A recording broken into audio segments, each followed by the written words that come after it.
전교인 수련회를 은혜 중에 잘 마쳤습니다. 그곳에서 부어주셨던 그 하나님 은혜가 열기가 굉장히 뜨거웠습니다.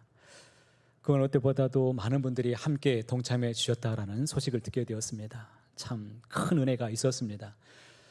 수련회를 마치고 난 저의 느낌이 무엇이냐면 우리 서강교회가 앞으로 미래가 더 밝다라는 것을 느끼게 되었습니다.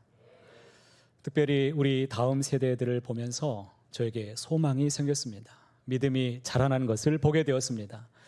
미래에 믿음의 주역들로 하나님께서 귀하게 사용해 주실 것을 저는 반드시 믿습니다. 그런데 한편으로는 그들이 살아갈 세상을 다시금 돌아보게 되었습니다. 여러분, 우리가 사는 세상은 어떻습니까? 미래가 밝습니까? 이런 생각을 가지면서 한 주간의 말씀을 묵상하고 돌아볼 때 무한한 목회자로서 책임감을 가지면서 저와 여러분, 우리 모두 다음 세대들을 어떻게 지켜낼 것인가에 대한 목회적인 고민을 하면서 묵상하는 시간을 갖게 되었습니다. 우리는 참 어려운 시대를 살아가고 있습니다. 여러분이 살아가는 세상은 어떻습니까? 많은 사람들이 복음을 거부하면서 정말 점점 더 완악한 모습으로 살아가는 것을 보게 됩니다. 예수 믿는 사람들의 입지가 점점 줄어드는 것을 보게 됩니다. 또 우리는 어떻습니까? 예수 믿는 우리는 참된 믿음을 점점 찾아보기가 어려워지는 그런 시대 속에서 살아가고 있다라고 느껴집니다. 신앙의 1세대들, 지금 우리 어르신들, 우리 흰머리 소녀분들을 보게 되면 그들의 가졌던 아름다운 신앙의 모습들 점점 우리가 지켜가고 있는가?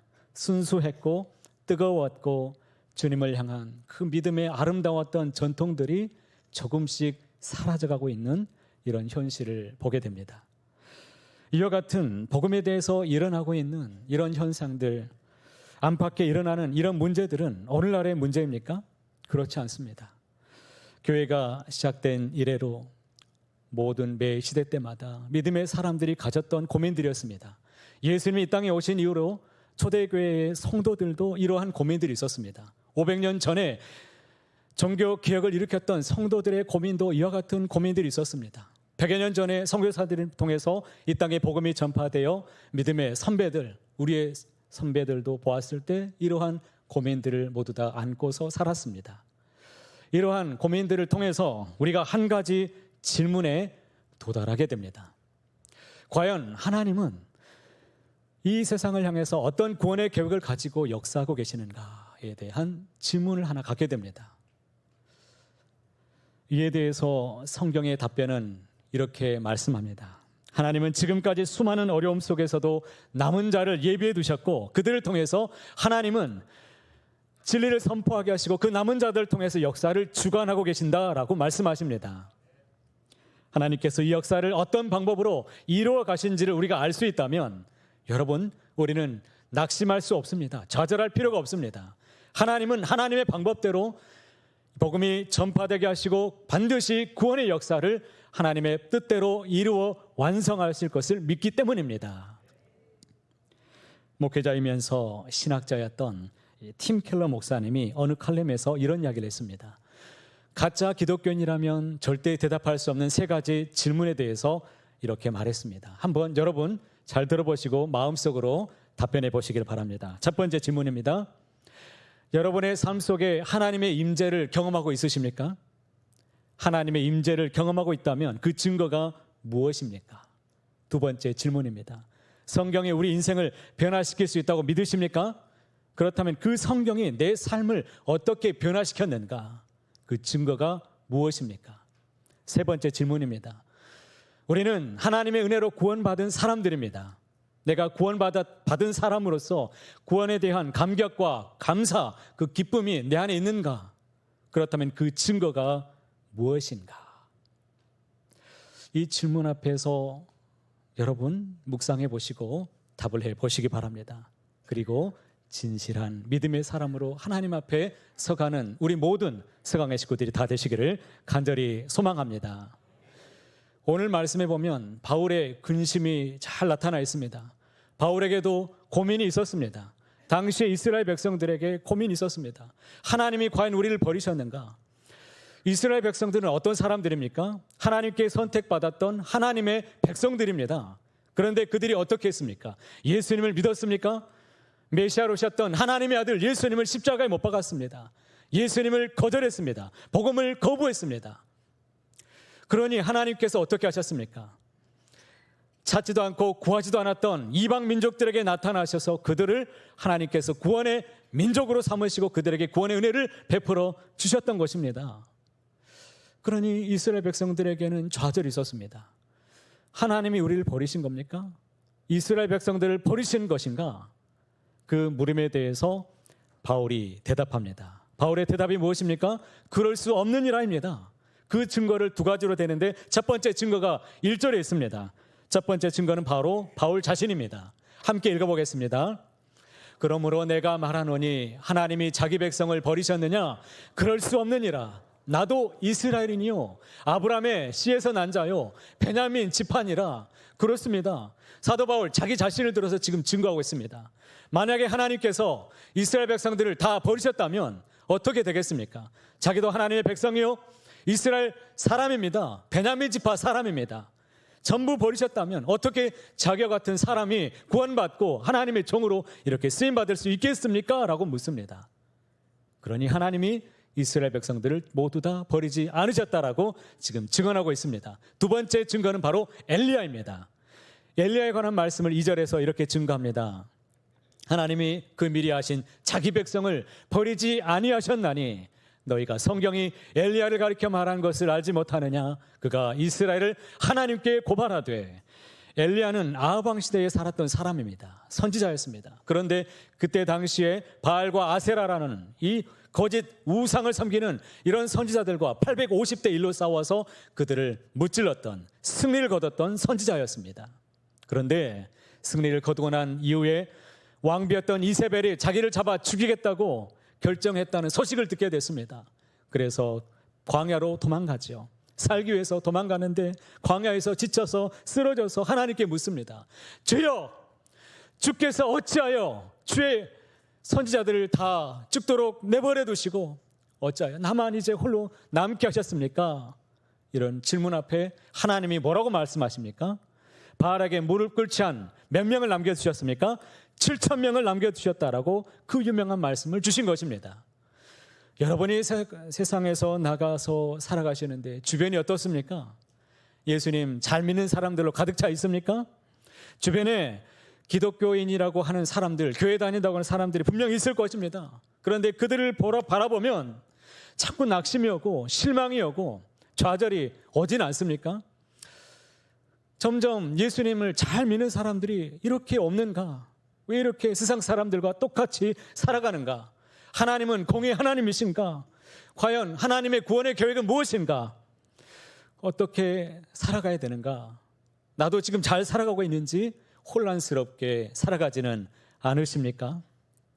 어쩌면 그런 혼란스러움 속에서 이 시간 찾아와서 하나님 나를 좀 간섭해 주세요.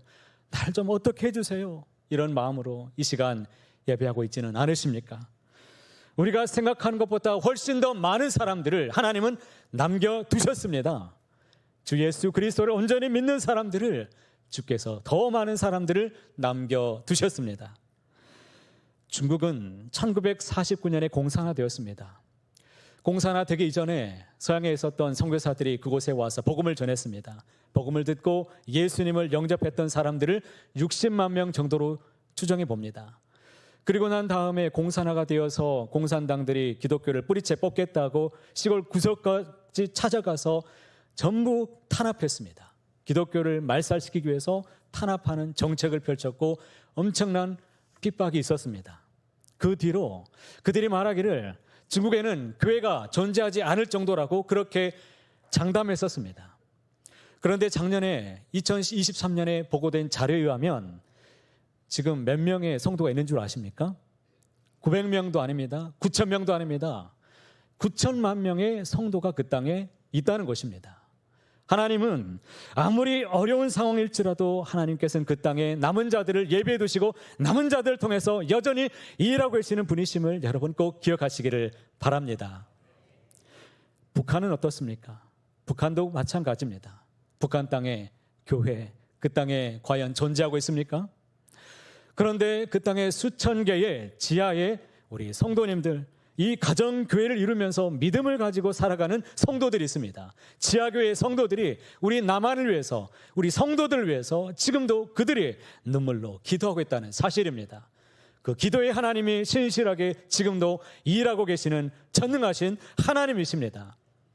그러기에 하나님은 숫자가 아닙니다. 믿음을 가진 남은 자를 통해서 지금도 일하고 계시는 줄 꼭 믿으시길 바랍니다. 그렇다면 남은 자는 어떻게 되어진다는 것입니까? 5절 말씀에 이렇게 기록되어 있습니다. 함께 말씀 읽어보시겠습니다. 그런즉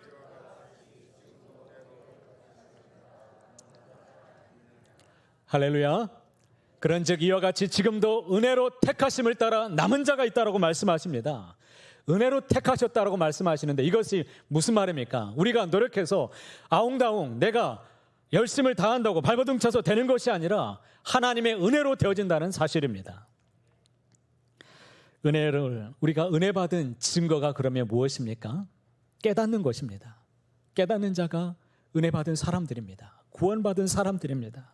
말씀을 들을 때, 기도할 때 깨달음에 있는 사람들이 은혜 받은 사람들입니다. 그러면 은혜 받지 못한 사람들은 어떻게 된 것입니까? 완악해진다고 말합니다. 성경에, 구약성경에 보면 완악해진다, 강팍해진다라는 것이 바로 이것입니다. 완악하다라는 히브리어 단어를 찾아보니까 포로호라는 단어를 쓰고 있는데 이 굳은 살이 바뀐다라는 뜻을 갖고 있습니다. 그러니까 말씀을 들어도 마음에 감동이 없습니다. 마음에 굳은 살이 바뀌었기 때문에 기도를 해도 찬양을 해도 말씀을 들어도 내 안에 감격이 없습니다. 감동이 없습니다. 오래가지 않습니다. 반짝거릴 수 있습니다. 그러니 그 순간뿐입니다. 잊어버립니다. 세상 앞에서 그냥 똑같이 살아갑니다. 그 상태를 가리켜서 구체적으로 성경에서 8절에 이렇게 말씀하고 있죠. 기록된 바 하나님이 오늘까지 그들에게 혼미한 심령과 보지 못할 눈과 듣지 못할 귀를 주셨다함과 같으니라. 무슨 말입니까? 깨닫지 못하는 상태를 말합니다. 혼미한 심령입니다. 보아도 보지 못합니다. 들어도 듣지 못한다는 것입니다. 깨닫지 못하는 것, 보아도 알지 못하는 것, 이것이 바로 최고의 저주입니다.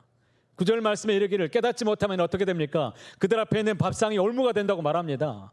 무슨 뜻입니까? 늘 눈앞에 보이는 것만 추구하면서 살아갑니다. 세상 사람들과 똑같이 살아가면서 그냥 염려하면서 근심하면서 그냥 살아가는 것입니다. 세상적인 것만 추구한다는 것입니다. 노아의 홍수 이전의 사람들은 먹고 마시고 장가가고 시집가고 홍수가 나서 그들이 다 멸하기까지 그들은 깨닫지를 못했습니다. 장가가고 시집가고 이게 잘못된 일입니까? 그렇지 않습니다. 그것만 알고 살았다는 것입니다. 하나님께 예배할 줄 모르고 하나님께 경배할 줄 모르고 하나님의 말씀을 들을 줄도 모르고 하나님 전능하신 하나님이 우리 안에 계신다는 것도 그들은 알지 못하고 그냥 살았다는 겁니다. 은혜가 있는 사람은 깨닫는 사람들입니다. 누구를 찾습니까? 전능하신 하나님 앞에 나올 줄 알고 그 말씀 앞에 무릎을 꿇을 수 있는 사람들입니다. 사람이 떡으로만 살 것이 아니요 오직 하나님의 입으로 나오는 모든 말씀으로 산다라고 말씀했습니다. 그 말씀을 기억하시고 은혜를 추구하며 살아가는 저와 여러분 되시기를 간절히 소망합니다. 창세기 6장 9절에 아주 귀한 말씀이 있죠. 이것이 노아의 조건이라. 노아는 의인이요 당대의 완전한 자라. 그는 하나님과 동행하였으며 라고 말씀하죠. 노아는 어떤 사람인지 잘 기록되어 있습니다. 노아는 의인이라고 말합니다. 당대의 완전한 자였습니다. 하나님과 늘 동행하면서 살아가는 사람이었습니다. 믿음과 행실을 보니까 하나님이 너무 좋았다는 겁니다. 보기에 아주 좋은 사람이었습니다. 그런데 여기서 우리가 한 가지 짚고 넘어가야 될 게 있습니다. 그렇다면 당시에 노아가 어떻게 그 시대의 모든 사람들보다 뛰어난 믿음을 가지고 뛰어난 경건 생활을 할 수가 있었느냐 이것입니다. 그것은 바로 앞절인 창세기 6장 8절에 답이 나와 있습니다. 같이 함께 읽어보겠습니다. 그러나 노아는 하나님께 무엇을? 은혜를 입었더라. 하나님께 여호와께 은혜를 입었던 사람이기 때문입니다.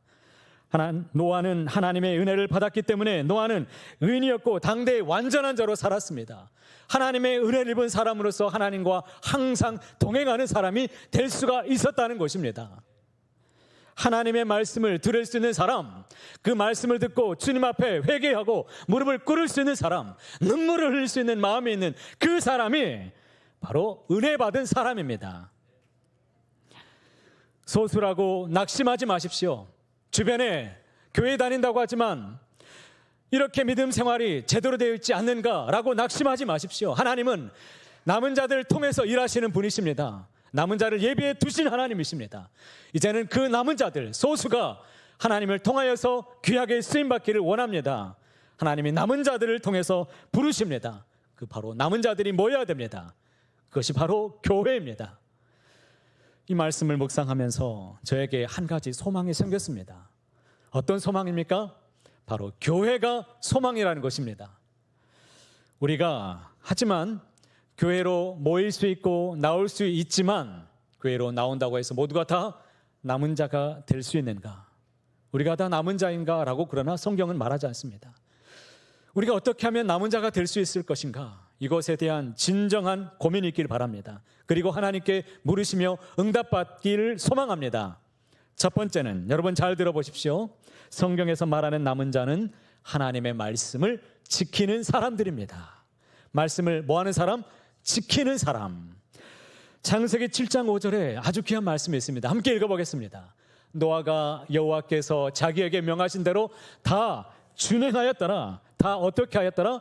준행했더라 라고 말씀합니다. 노아는 하나님의 말씀대로 순종했기 때문에 그가 은혜 받은 자요 남은 자가 될 수가 있었습니다. 구원은 어떻게 받는 것입니까? 전적인 하나님의 은혜로 받는 것입니다.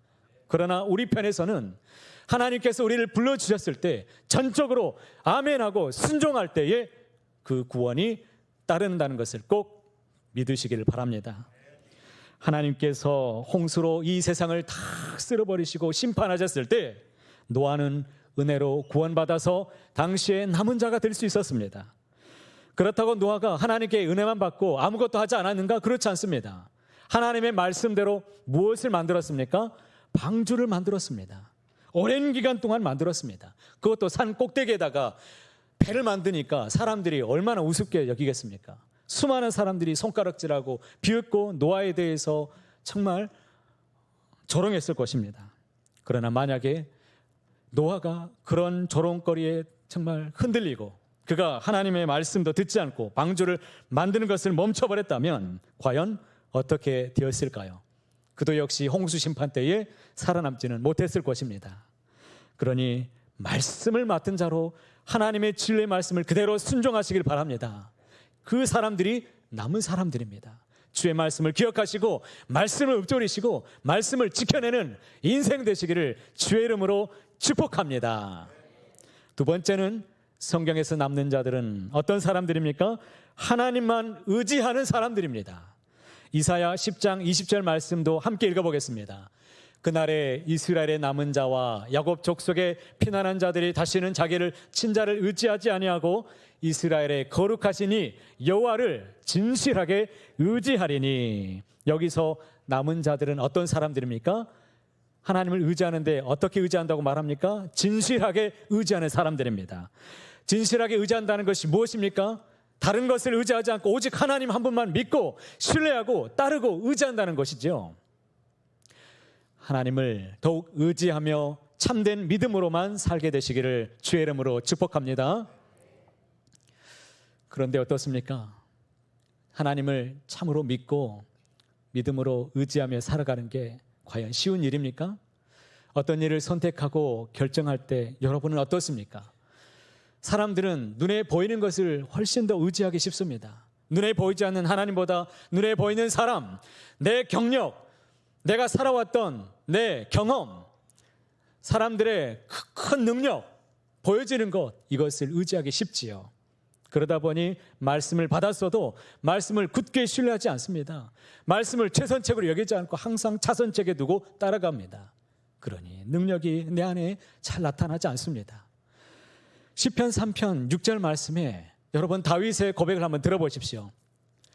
천만인이 나를 애워싸 진친다 하여도 나는 두려워하지 아니하리이다. 자기를 죽이려고 하는 대적들이 지금 몇 명입니까? 지금 1000명도 아니고 10,000명도 아니고 지금 10,000,000명이 자기를 죽이려고 애워싸고 있다고 하는데 그 가운데서도 두려워하지 않는다라고 고백합니다. 어떻게 그럴 수 있습니까? 오직 하나님만, 10,000,000인보다도 다윗은 더 강하신 하나님만 의지했기 때문에 두려워하지 않을 수 있었던 것입니다.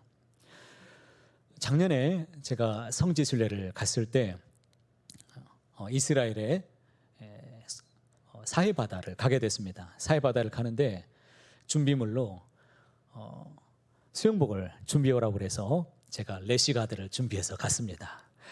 래시가드를 여러분 잘 아시죠? 온몸을 다 덮어서 입고 있는 옷이에요. 그런 수영복이 있습니다. 살이 드러나지 않는 옷이에요. 그 수영복을 딱 입었는데 그렇게 래시가드 입고 있는 사람이 저밖에 없더라고요. 혹시 사해바다 가게 되면 절대 래시가드 입지 마시길 바랍니다. 느닷없이 제가 거기에서 인싸가 돼버렸어요. 사람들이 저만 쳐다보는 겁니다. 저는 사람들 구경하고 있는데 사람들은 저만 바라보더라고요. 거기에 들어가면 잘 아시는 대로 그 사해바다는 염도가 굉장히 높기 때문에 들어가도 가라앉지 않습니다. 사람들이 그냥 떠 있어요. 그런데 위험할 것 같지 않지만 반드시 지켜야 되는 법칙이 있습니다. 절대로 헤엄쳐서는 안 돼요. 수영하게 되면 큰일 납니다. 거기서 만약 빠지게 될 거라고 만약에 자기가 몸부림치거나 몸에 힘을 주면 오히려 균형을 잃고 거기서 뒤집어질 수 있습니다. 어떻게 해야 되냐면 그냥 아무것도 하지 말고 몸에 힘을 빼고 그 바닷물에 자기 몸을 맡기고 그냥 가만히 누워 있으면 돼요. 그러면 바닷물에 그냥 떠 있습니다.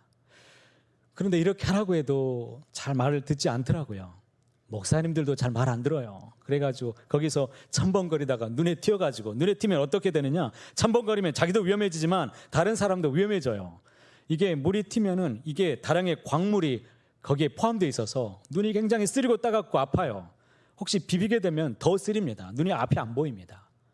그러니까 절대로 헤엄쳐서는 안 된다라고 말합니다. 이처럼 아무리 쉬워 보인 곳에도 반드시 지켜야 될 법칙이 있는 것처럼 인생에도 안전을 위해서 우리가 살아가야 될 유일한 법칙이 있습니다. 그것은 오직 유일하신 하나님, 그 하나님께 나 자신을 온전히 맡길 때에 우리는 살아갈 수 있게 될 줄로 믿습니다. 그 하나님을 온전히 의지하시고 하나님을 굳게 신뢰하시고 믿음으로만 살아가시게 되시기를 간절히 축복합니다. 세 번째는 성경에서 남은 자는 영적인 싸움에서 승리해야 된다라고 말합니다. 영적인 싸움. 요한계시록 12장 17절에 이렇게 말씀하는데요. 같이 함께 읽어보겠습니다. 용이 여자에게 분노하여 돌아가서 그 여자의 남은 자손 곧 하나님의 계명을 지키며 예수의 증거를 가진 자들과 더불어 싸우려고 바다 모래 위에 서 있더라. 요한계시록에 보게 되면 용이 남은 자들과 싸우기 위해서 지금 싸우는 어떤 내용들이 지금 등장하고 있는데 여기서 영은 어떤 존재이냐면 사단 마귀를 말합니다. 어둠의 세력들을 말합니다. 그러니까 우리가 믿음 가지고 이제 세상에서 살아보려고 하면 사단 마귀가 결코 내버려 두지 않는다는 겁니다. 영적인 싸움이 끊임없이 일어나게 될 것입니다. 내 안에 일어나는 여러 가지 싸움들이 있습니다. 그런데 그 싸움에서 지지 말고 이기는 자가 남은 자요, 그 사람들이 남은 자라고 말하고 있습니다. 남은 자는 영적인 싸움을 피하는 자가 아닙니다. 여러분, 영적인 싸움에서 다 승리자가 되시기를 바랍니다. 그러면 어떻게 싸워야 되는 것입니까? 구약과 신약에서 딱 두 가지만 제가 말씀을 드리겠습니다. 구약에서는 대표적으로 사무엘상 17장 45절의 방법으로 싸우시기를 바랍니다. 다윗이 블레셋 사람에게 이르되 너는 칼과 창과 단창으로 내게 나아오거니와 나는 만군의 누구의 이름? 여호와 이름 곧 내가 모욕하는 이스라엘 군대의 하나님의 이름으로 내게 나아가노라. 할렐루야. 영적인 전쟁은 하나님의 이름, 그 이름으로 싸워야 됩니다. 하나님의 이름으로 싸운다는 것은 내 뜻과 내 방법으로 싸운다는 것이 아니라 하나님의 이름, 하나님의 방법대로 싸운다는 뜻입니다. 전쟁의 승패는 사람에게 있지 않습니다. 하나님께 속한 줄을 믿으시기 바랍니다. 따라서 내 능력이 아니라 내 방법이 아닌 하나님의 방법, 하나님의 도우심으로 승리해야 될 것입니다. 두 번째로 신약 성경에서 대표적인 것을 찾아본다면 바로 요한복음 16장 33절입니다. 예수님 안에 거하면 승리자가 될 수 있습니다. 말씀 함께 읽어보실까요? 이것을 너희에게 이르는 것은 너희로 내 안에서 평안을 누리게 하려 함이라. 세상에서는 너희가 환난을 당하나 담대하라. 내가 세상을 이기었노라. 할렐루야. 한번 따라해 보시겠습니다. 예수님 안에 거합시다. 예수님 안에 거합시다. 예수님께서 세상을 이기셨습니다. 믿으십니까? 그렇기 때문에 우리가 세상에서 평안을 누리며 살아갈 수 있게 되었습니다. 그런데 조건이 딱 한 가지입니다. 다른 조건이 아니에요. 예수님 안에 거할 때만이 그런 평강을 누리며 살아가게 되실 것입니다. 어떤 일이 있어도 여러분 예수님 안에 거하며 살아가십시오. 예수님 안에 거한다는 것이 무엇입니까? 요한복음 15장 7절에 말씀하시죠. 너희가 내 안에 거하고 내 말이 너희 안에 거하면이라고 말씀합니다. 내 말이 너희 안에 거한다는 말이 무슨 말입니까? 그 말이 스펠로마라는 뜻을 갖고 있는데 이것이 씨앗입니다. 씨앗이 내 안에 심겨지면 말씀, 생명이 자라납니다. 하나님의 말씀이 심겨진 상태, 그 말씀이 꽃이 피고 열매를 맺는 아름다운 주님의 거룩한 상태입니다. 이 사람들이 하나님의 안에 거하는 사람들입니다. 말씀 안에 거하시길 바랍니다. 말씀을 읊조리십시오. 말씀을 떠나지 마십시오. 따르고 순종하는 것 중요하고 말씀 안에 살아가면서 말씀이 내 안에서 우물터서 씨앗으로 자라나서 열매를 맺는 아름다운 예수님 안에 거하는, 그리하여 영적인 싸움에서 늘 승리하는 저와 여러분 되시기를 주의 이름으로 축복합니다. 살아있는 믿음, 그 사람이 진정한 남은 자인 것입니다. 하나님께서는 오늘날에도 이와 같이 남은 자들을 통해서 역사를 이루어가고 계신다라고 계속해서 말씀하십니다. 바울을 비롯해서 많은 사람들이 물었습니다. 결국에 이스라엘 중에도 하나님께서 남기신 역사가 있다라고 지금 결론을 맺습니다. 이스라엘의 회복의 때가 있을 것이라고 말씀하신 것입니다. 11절 말씀을 함께 읽어보겠습니다. 그러므로 내가 말하노니 그들이 넘어지기까지 실족하였느냐? 그럴 수 없느니라. 그들이 넘어짐으로 구원이 이방인에게 이르러 이스라엘에게로 시기나게 함이니라. 이 말씀에 보시면 그들이 넘어지기까지 실족하였느냐라고 묻는데 그렇다는 것입니까? 아니라는 거예요. 그들이 일어나지 못할 정도로 완전히 쓰러져서 넘어졌느냐? 그렇지 않다는 겁니다. 다시 영적으로 회복할 때가 있다는 거예요. 일어날 때가 있다는 겁니다. 예수님을 믿고 일어날 때를 하나님께서 일으키고 계신다는 것입니다. 그때가 언제입니까? 그들이 영적으로 실패했을 때입니다. 영적으로 실패했을 때 오히려 그것이 하나님께서 은총이 되게 하셔서 복음이 이방인들에게 흘러가게 하셨습니다. 그리고 그 복음을 우리가 듣고 믿게 되었습니다. 그 복음을 가지고 우리가 세상 앞에 나아가면서 구속된 자로 살아가는 것을 바라보면서 그들이 시기나는 인생이 되어서 다시금 하나님을 믿고 믿음 안에서 주 앞에 돌아오게 될 것이다. 이것이 바로 하나님의 구원의 계획입니다. 하나님께서는 지금도 예수님을 믿고 섬기는 사람들을 곳곳에서 일으키고 계십니다. 만약에 어떤 사람이 복음을 들었지만 그것을 거절하고 하나님 앞에서 살기를 거부한다면, 섬기기를 원하지 않는다면 하나님은 또 다른 사람들을 예비해 두셔서 복음을 듣게 하시고 그들을 건져내실 것입니다. 그들을 하나님의 남은 자로 하나님은 반드시 사용하여 주실 것입니다. 그것이 바로 하나님의 구원의 계획이시며 이 땅에 하나님께서 복음으로 완성하실 구원의 경륜입니다. 우리는 이 말씀을 통해서 두 가지의 결론을 맺을 수가 있습니다. 이 역사의 주관자는 하나님이시고 하나님은 구원의 계획을 가지고 이 세상을 이끌어 가신다는 것을 알 수 있습니다. 그리고 어떤 사람들을 통해서 일하십니까? 남은 자를 통해서 일하신다고 하셨습니다. 그러니 여러분 힘써서 주님 앞에 남은 자가 되기를 힘쓰시기를 바랍니다. 반드시 은혜 받은 자로 살아가십시오. 깨닫는 자가 되시길 바랍니다. 말씀을 받았다면 그 말씀을 지키는 자가 되십시오. 말씀을 읊조리는 자가 되십시오. 말씀 앞에 살아내는 자가 되시길 바랍니다. 그리고 주님 앞에서 항상 진실하게 믿음으로 순종하고 의지하여서 복된 삶을 살아가게 되시길 바랍니다. 영적인 싸움에서 패배하지 말고 날마다 승리하시길 바랍니다. 하나님의 이름으로 싸우시고 예수님 안에 거함으로 승리자가 되시길 바랍니다.